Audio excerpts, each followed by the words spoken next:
सामने। देखो भाई यहाँ का नज़ारा, यहाँ से कैसे नहा रहा है। ये विंध्याचल है, दर्शन करने आया है।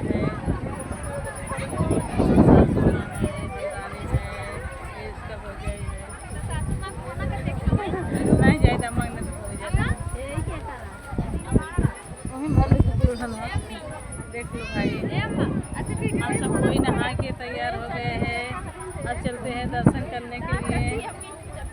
अरे छोटा लड़का है, देवर है, हम सब कोई तैयार हो गए भाई। चलते हैं दर्शन करने के लिए, नहा धो के तैयार हो गए हैं। आप बताना कैसा लगेगा, कमेंट करना। अच्छा लगेगा तो देखिए भाई, बहुत भीड़ है भाई, बहुत नहाते हैं सब कोई।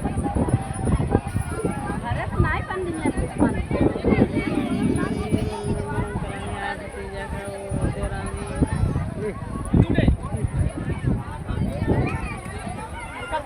देवरानी